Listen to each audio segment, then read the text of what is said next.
Hello students, my name is Krishna Kumar, founder of Maharshi tutorial. ये मेरा दूसरा वीडियो है। इसके पहले मैंने नाउन के बारे में आपको जानकारी दी थी, लेकिन आज मैं आपको एक बहुत ही अनोखे अंदाज में, बहुत ही नए तरीके से, यूँ कह लीजिए लेटेस्ट तरीके से पार्ट्स ऑफ स्पीच की व्याख्या करने जा रहा हूँ। बहुत सारे टीचरों ने पार्ट्स ऑफ स्पीच की व्याख्या की होगी, आपको बताया होगा। आज मैं हनुमान चालीसा की तरह पार्ट्स ऑफ स्पीच की चालीसा पढ़ाने जा रहा हूँ। क्या पढ़ाने जा रहा हूँ? हनुमान चालीसा की तरह पार्ट्स ऑफ स्पीच की चालीसा मैं आपको बताने जा रहा हूँ। कैसे? ध्यान से देखिएगा, सुनिएगा, एंजॉय करिएगा। दुनिया की सारी वस्तुएं नाउन कहलाए, इन सबके बदले जो आए वो प्रोनाउन कहलाए। दुनिया की सारी वस्तुएं नाउन कहलाए, इन सबके बदले जो आए वो प्रोनाउन कहलाए। आपको पहले से पता होगा, इन संसार में जितनी भी चीज़ें हैं वो नाउन हैं, उनके नाम को हम नाउन कहते हैं। और ये भी आपको पता होगा, इन सबके बदले जो आए वो प्रोनाउन कहलाए, यानी नाउन के बदले यूज होने वाले वर्ड्स को हम प्रोनाउन कहते हैं। जो नाउन और प्रोनाउन की विशेषता बतलावा एडजेक्टिव कहलावा। जो नाउन और प्रोनाउन की विशेषता बतलावा वो एडजेक्टिव कहलावा। इट मीन्स नाउन और प्रोनाउन को क्वालिफाई करने वाले, मॉडिफाई करने वाले वर्ड्स एडजेक्टिव कहलाते हैं। वर्ब हनुमान जी कहलाए, वर्ब हनुमान जी कहलाए जो राम जी के कार्य को दर्शाए। आपको पता होगा, you know very well, verb का काम होता है एक्शन को रिप्रेजेंट करना। हनुमान जी एक्शन को रिप्रेजेंट कर रहे हैं। हनुमान जी ने जैसे कार्य किन्हा, हनुमान जी ने जैसे कार्य किन्हा, कार्य करने का तरीका एडवर्ब होना। आपको पता है, काम करने के तरीके को एडवर्ब कहा जाता है। कार्य की जो विशेषता बताता है वो एडवर्ब कहलाता है। हनुमान जी ने जैसे कार्य किन्हा, कार्य करने का तरीका एडवर्ब होना। कंजक्शन मिलान करावे, राम और सीता को मिलावे। Conjunction, you know very well, conjunctions, conjunction के बारे में शब्दों को जोड़ते हैं, फ्रेजेस को जोड़ते हैं, सेंटेंसेस को जोड़ते हैं। उसी प्रकार पार्ट्स ऑफ स्पीच की चालीसा में कंजक्शन राम और सीता को जोड़ रहे हैं। प्रेपोजिशन, अगर हम बात करें प्रेपोजिशन की, विभीषण कहलाए, इनके बिना सब चौपट हो जाए। अगर हम अपनी अंग्रेजी को और ज़्यादा पॉलिश करना चाहते हैं, और ज़्यादा अच्छे से लिखना चाहते हैं, हमें प्रेपोजिशन की आवश्यकता पड़ेगी। शायद ही बहुत कम लाइन ऐसे बनते हैं जिनमें प्रेपोजिशन नहीं होता है, अदरवाइज हर लाइन में प्रेपोजिशन होते हैं। तो प्रेपोजिशन विभीषण कहलाए। जिस प्रकार रामायण की कहानी में विभीषण का बहुत बड़ा योगदान था, उसी प्रकार प्रेपोजिशन का बहुत बड़ा योगदान है। प्रेपोजिशन विभीषण कहलाए, इनके बिना सब चौपट हो जाए। इट मीन्स अगर किसी सेंटेंस में प्रेपोजिशन का ज्ञान नहीं है तो आप अच्छे से सेंटेंस को कवर नहीं कर सकते हैं।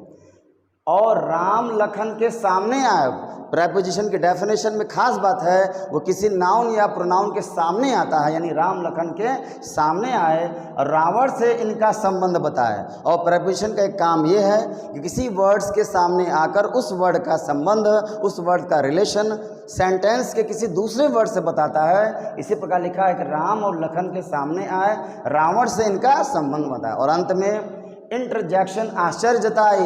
Interjection, you know very well, अंग्रेजी के ऐसे वर्ड्स होते हैं जो आश्चर्य, सरप्राइज करते हैं, आश्चर्यजनक। इंटरजेक्शन आश्चर्य जताए, जैसे ओह, हम अक्सर बोलते हैं ओह लक्ष्मण गए। जब लक्ष्मण को तीर लगा था, उनका जीवन संकट में था, ओह, इस तरह का जो वर्ड्स यूज होते हैं वो इंटरजेक्शन कहलाते हैं। ओह लक्ष्मण गए, हुर्रा, खुशी पड़ा, खुशियों को प्रकट करने वाला शब्द हुर्रा होता है। हुर्रा, हनुमान पहाड़ उठाई, हनुमान जी ने पहाड़ उठा लिया। बड़े आश्चर्य के साथ, बड़े विस्मय के साथ हम लोग कहते हैं कि इंटरजेक्शन इट मीन्स इंजेक्शन, यानी इंजेक्शन लगने के बाद अचानक जो फीलिंग्स आती, वाह, आउच, उसी प्रकार की फीलिंग्स इंटरजेक्शन द्वारा रिप्रेजेंट होता है। इस प्रकार बच्चों, आपने देखा पार्ट्स ऑफ स्पीच की चालीसा। इस प्रकार हमने स्टूडेंट्स हनुमान चालीसा की तरह पार्ट्स ऑफ स्पीच की चालीसा हमने देखा। अब मैं इन्हीं सारी बातों को पार्ट्स ऑफ स्पीच में आए हुए जो 8 वर्ड्स आपको देख रहे हैं उसको इंग्लिश में एक्सप्लेन करने जा रहा हूँ, ध्यान से सुनिएगा। दुनिया की सारी वस्तुएं नाउन कहलाए का मतलब है, इसका मीन्स है all the things that are present in this universe their names are called noun, their names are called noun.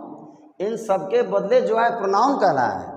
It means, इसका मतलब है कि all the words that are used in place of noun are called pronoun. All the words that are used in place of noun are called pronoun. जो noun और pronoun की विशेषता बतलावा adjective कहलावा। इसका मतलब है कि all the words that are used to tell the quality of noun and pronoun are called adjective. Verb Hanuman ji कहलाए, राम जी के कार्य को दर्शाए। इस लाइन के कहने का मतलब है वर्ब ऐसे शब्द होते हैं जो किसी कार्य को दर्शाते हैं, यानी word that are used to denote an action is called verb. Conjunction मिलान करावे, राम और सीता को मिलावे। कंजक्शन अंग्रेजी कैसे शब्द है, यानी words that are used to connect two words, two phrases, two sentences and two clauses are called conjunctions. preposition Vibhishan कहलाए, इनके बिना सब चौपट हो जाए, राम लखन के सामने आए। इसका कहने का मतलब है कि preposition जो वर्ड होते हैं वो किसी वर्ड के सामने आते हैं। इट मीन्स नाउन के सामने आते हैं, किसी भी सेंटेंस में प्रोनाउन के सामने आते हैं और सामने आ करके उस नाउन और प्रोनाउन का रिलेशन सेंटेंस के किसी दूसरे वर्ड से बताते हैं। यानी preposition are the words that are used in front of noun और प्रोनाउन, या फिर that are used just before noun and pronoun to show the relation with the other words of the sentence. In the same way interjections, आश्चर्य जताए, ओह लक्ष्मण गए, hurrah Hanuman पहाड़ उठाए। Interjection ऐसे शब्द हैं जो इंजेक्शन की तरह काम करते हैं। आपको हंसी छूट रही होगी कि इंजेक्शन की तरह काम कैसे करते हैं। जिस प्रकार इंजेक्शन लगने पे ओ आउच जैसे शब्द आप यूज करते हैं, उसी प्रकार interjections are the words that are used to express sudden feelings of sorrow, grief, surprise, contempt and hatred. Thank you everyone, thank you. यदि आपको मेरा वीडियो अच्छा लगा होगा तो मेरे महर्षि ट्यूटोरियल को YouTube चैनल को सब्सक्राइब कीजिए और ज़्यादा से ज़्यादा लोगों तक शेयर करिए, ताकि मैं आपके लिए इसी प्रकार के नए नए प्रकार के वीडियो बनाता रहूं और आप सब तक पहुंचाता रहूं। Thank you everyone, thank you.